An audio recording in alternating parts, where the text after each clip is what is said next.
지난해 하반기에 데이터를 받아보는데 무서운 데이터들이 나오더라고요. 한 달에 1.5% 2%씩 오르더라고요. 특히 전국 아파트 가격이 한 달에 2%니까 네. 7, 8, 9에 그렇게 오르는 거 보고 강세론을 이제 접어야 되겠다. 요즘 너무 심한 거죠. 아무리 부동산이 뭐 좋다 그러더라도 한 해 전국 아파트 가격이 20.3%가 올랐는데 그렇게 급하게 오르는 걸 이제 따라가자라고 말하는 건 제 양심상 좀 어렵더라고요. 9년째 올랐다면 그만큼 사이클의 고점에 가까워진 건데 그동안 안 싼 건 뭐하고 지금 왜 살려고 하냐.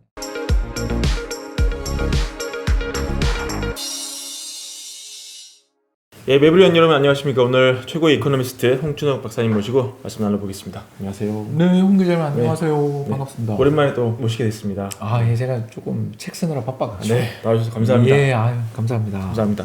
자, 지금 시기가 시기인 만큼 이제 부동산 얘기부터 좀 여쭈려고 하는데요. 지난 17년부터 계속 주구장창 집을 사라라고 말씀을 하시다가 최근 들어 이제 드디어 톤을 좀 바꾸셨다는 얘기를 들었습니다. 좀 어떻습니까, 전망이? 예, 뭐 오를 것 같은데 이제 옛날보다 확률이 낮아진 거죠. 2017년에 제가 책을 써서 사라 그랬거든요. 인구와 투자의 미래라는 책을 써서 인구가 감소하는 게 우리 부동산 시장에 미칠 영향은 어떤가 이런 걸 쭉 분석을 하면서 인구 감소에 따라서 경제나 부동산 시장에 악영향은 있다. 근데 지금 주택 시장에 너무너무 좋은 호재가 많기 때문에 이렇게 저평가되고 그때 2017년이니까요. 2017년 부동산이 저평가돼 있고 또 경기가 2017년 그 반도체 호황 이런 것 때문에 경기도 좋아지고 금리는 낮아져 있는 삼박자가 다 맞아 떨어지는 시장에서는 사야 된다. 그렇게 주장을 하고 지금까지 한 5년간 네. 강세론자로 맨날 제가 나왔는데 지난해 하반기에 데이터를 받아보는데 이게 무서운 데이터들이 나오더라고요. 그래서 전국 아파트 가격 기준으로 보니까 여름에 한 달에 1.5% 2%씩 오르더라고요. KB 부동산 시세 기준인데 어떻게 전국 아파트 가격이 한 달에 2%입니까? 이건 2% 더 오른 날도 있었죠. 그러니까 아무튼 7, 8, 9에 그렇게 오르는 거 보고 강세론을 이제 접어야 되겠다.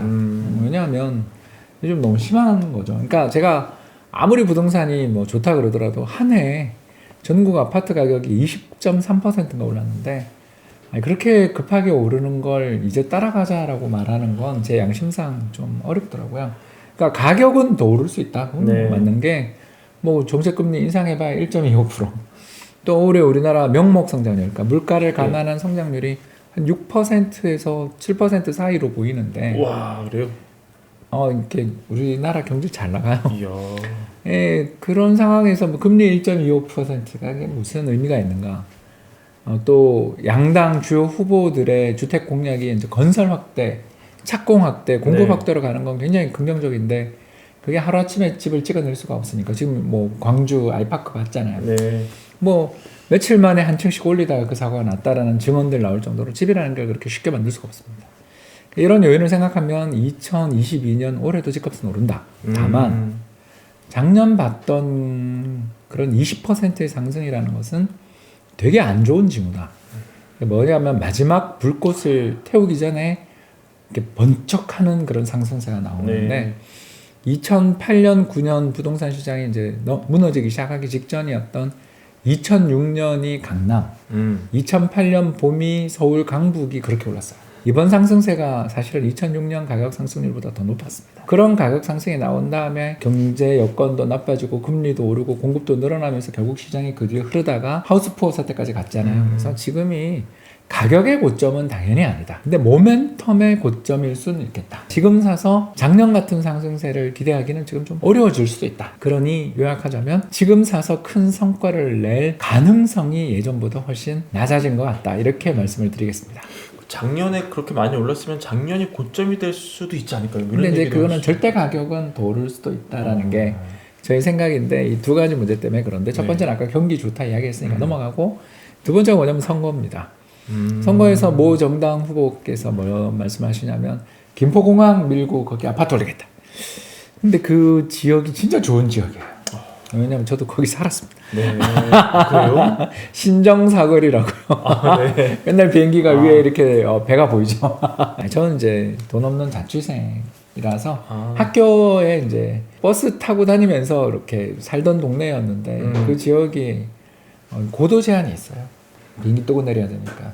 그리고 정비창부터 아시아나항공이나 그 대한항공의 그 거대한 부지들, 트럭 터미널도 또 거기 골프장도 있는 거 아시죠? 이런 아주 개발하기 좋은 땅들이라서 거기 개발한다는 건 정말 좋은 일이에요. 근데 이제 다 문제가 뭐냐면 이런 공약이 나오면 지금까지 그 눌려 있었던 가격들이 호재 속에서, 그리고 6월에 또 뭐가 있냐면 지자체장 선거가 있는데, 그렇죠. 우리가 작년 그 서울시랑 부산 재보선 이후에 여름에 아까 올랐던 거 말씀드렸죠. 네.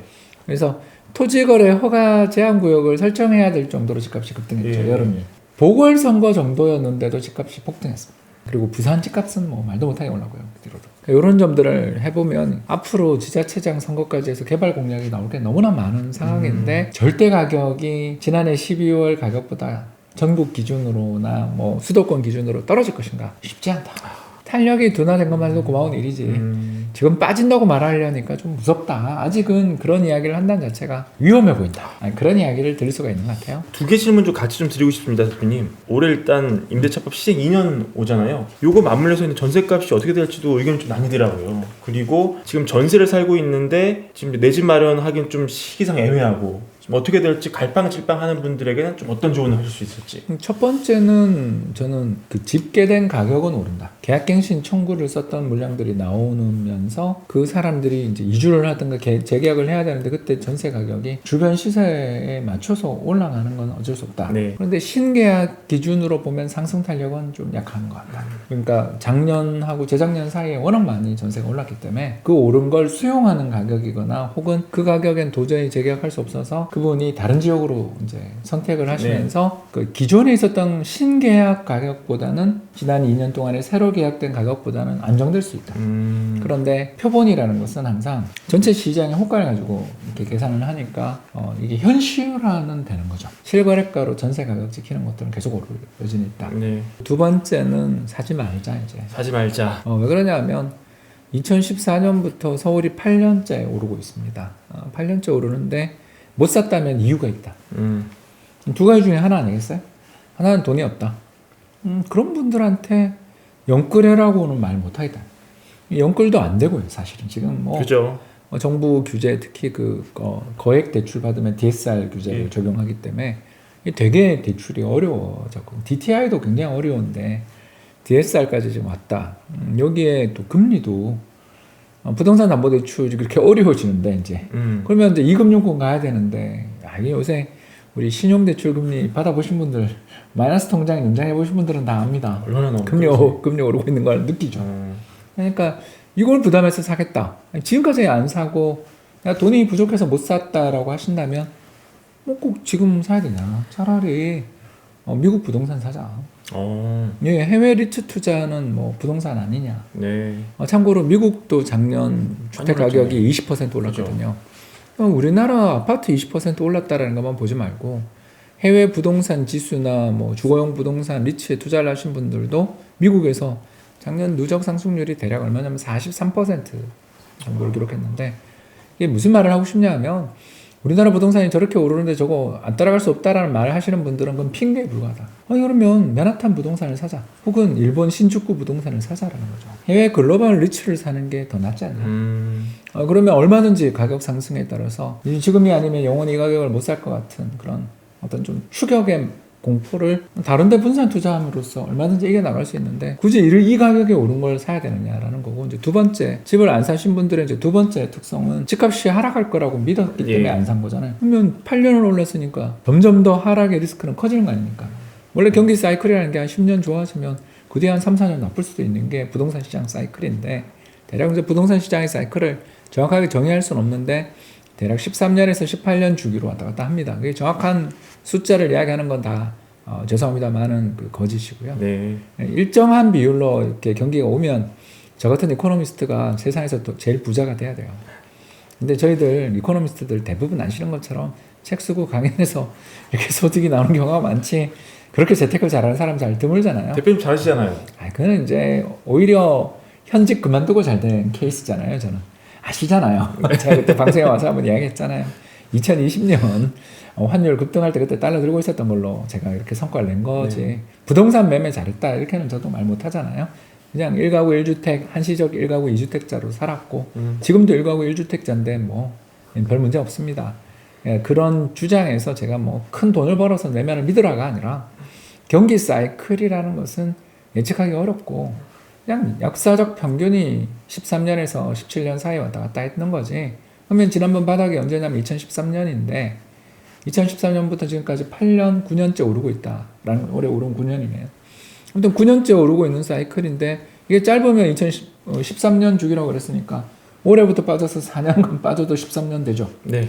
그리고 17년 주기라고 한다면 한 4, 5년까지 오르고 그 다음에 또 한 6년 빠질 수도 있는 거죠. 그러니까 언제가 고점인지 모르지만 7년, 8년을 올랐다면 시계 지역에 따라서는 9년째 오르는 지역도 있으니까요. 9년째 올랐다면 그만큼 사이클의 고점에 가까워진 건데 그동안 안 산 건 뭐하고 지금 왜 살려고 하냐.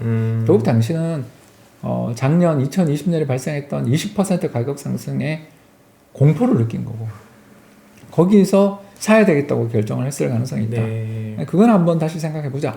이 말씀을 드리고 싶은 거죠. 알겠습니다. 주택 마련 주식 대박 매불이 하나면 오케이입니다. 매불이 구독 누르시면 부자 됩니다. 좋아요 누르시면 더 부자 됩니다.